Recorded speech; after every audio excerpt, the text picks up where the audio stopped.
Alors que le petit Émile reste encore introuvable près de 2 mois après sa disparition, le maire de la commune du Vernet a été contraint de prendre une nouvelle décision retentissante pour assurer la tranquillité de ses concitoyens.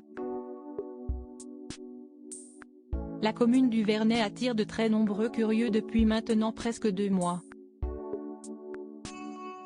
Si est-il au sein de ce village que le petit Émile, âgé de seulement 2 ans, a disparu sans laisser aucune trace le samedi 8 juillet 2023. Ce jour-là, le jeune garçonnet a échappé à la vigilance de ses proches vers 17h30. Des fouilles ont ensuite été effectuées dans la commune pour tenter de retrouver l'enfant, sans succès jusqu'à présent. Alors que les gendarmes enquêtent toujours sur la disparition du petit Émile, l'espoir de retrouver le garçonnet vivant s'amenuise un peu plus chaque jour. De son côté, la famille de l'enfant a fait le choix de rester muette depuis le début de l'affaire, essentiellement pour ne pas gêner le travail des autorités. Très médiatisée, cette affaire a attiré un grand nombre de journalistes à la recherche de leur prochain « scoop ». Afin d'assurer la tranquillité de ses concitoyens, François Balic, qui est le maire de ce village situé dans le département des Alpes de Haute-Provence depuis 1977, a pris une décision radicale. Désormais, les personnes qui ne possèdent pas une résidence principale ou secondaire dans le hameau du Haut-Vernet ont interdiction de s'y rendre.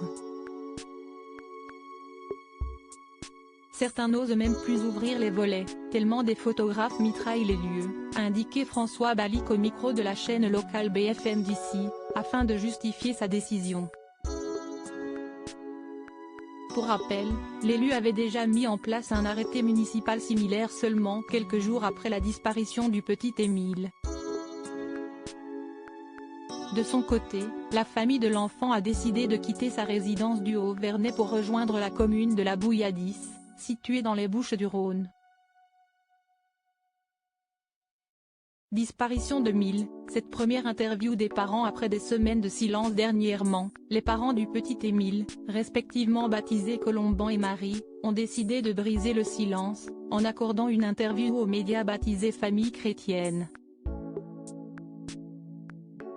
Ils essaient de vivre leur épreuve dans la foi et ils voulaient avoir un interlocuteur qui comprenne ce paramètre et qui ne rigole pas. Le principal de leur confidence ne porte pas sur l'enquête mais sur leur vie intérieure.